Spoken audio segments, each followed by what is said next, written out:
ஓம் சாந்தி. இன்று அறிவோமா ஆன்மீகம் பகுதியில் எதையும் எளிதாக எடுத்துக்கொள்ளுதல் என்கிற தலைப்பை பற்றி பார்க்கலாம். நாம் தூக்கிக் கொண்டிருக்கும் மனதின் மூட்டை முடிச்சுகளின் சுமையை பற்றி சில நேரங்களில் நாம் உணராமல் போய்விடுகிறோம். அந்த மூட்டை முடிச்சுக்கள் நமது அறியாமை, கடந்த கால அனுபவங்களின் வழிகள், பற்றுகள், எதிர்பார்ப்புகள், எல்லைக்கு உட்பட்ட நம்பிக்கைகள், தவறான பழக்க வழக்கங்கள், மனிதர்களின் கருத்துக்கள் போன்றவையாக இருக்கலாம். இந்த பழைய முறைகளை மூட்டை கட்டி வைத்தால்தான் புதிய முறையில் சிந்திப்பதற்கும் செயல்படுவதற்கும் வாழ்வதற்கும் நம்மால் ஏற்றுக்கொள்ள முடியும். இந்த வாழ்க்கை பயணத்தில் அவசியமானதை மட்டுமே எடுத்துக்கொண்டு லேசாக பயணம் செய்வது புத்திசாலித்தனமாகும். இது உணர்வு சுமைகளுக்கும் பொருந்தும். நாம் துன்பம் நிறைந்த கடந்த காலத்தை, ஏமாற்றங்கள், தவறான பழக்க வழக்கங்கள், வலிகள் மற்றும் பயங்களை எடுத்து செல்ல முனைகிறோம். விட்டுவிடு என்கிற தத்துவம் புதிய முறையில் சிந்திப்பதற்கும் நடந்து கொள்வதற்கும் வாழ்வதற்கும் தேவையான இடைவெளியை கொடுக்கும்.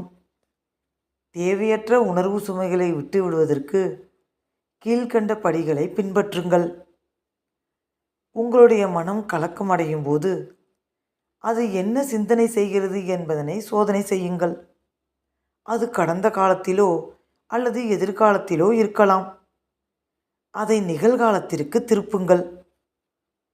ஒவ்வொரு காட்சியிலும் உங்களுடைய சரியான பொறுப்பை தேர்வு செய்து கொள்ளுங்கள். பிறரை குறை சொல்லவோ, தீர்மானம் செய்யவோ அல்லது விமர்சனம் செய்யவோ வேண்டாம்.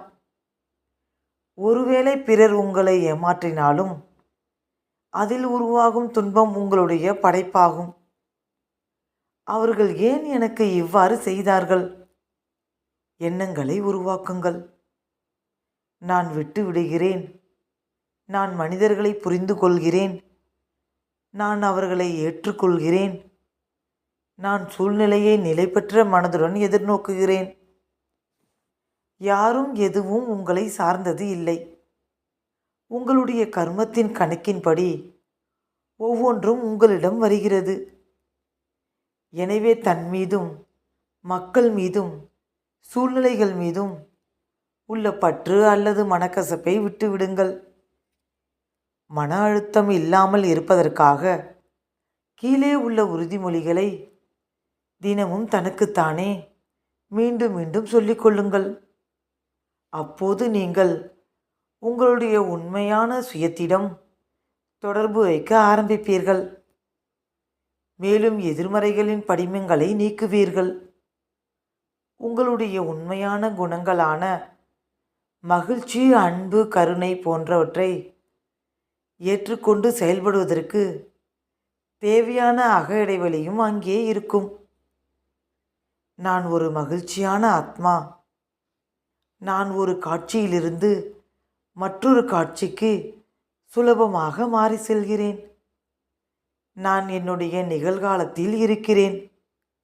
குறை சொல்வது, கவலைப்படுவது, விமர்சனங்கள் செய்வது போன்ற என்னுடைய பழைய பழக்கங்களை விட்டுவிட்டேன். அந்த காட்சி என்னுடைய மனதில் இருக்கவில்லை.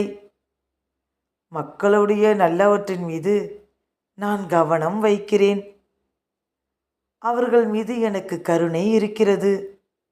அவர்களுடைய நடத்தை என்னுடைய மனதில் தங்கவில்லை.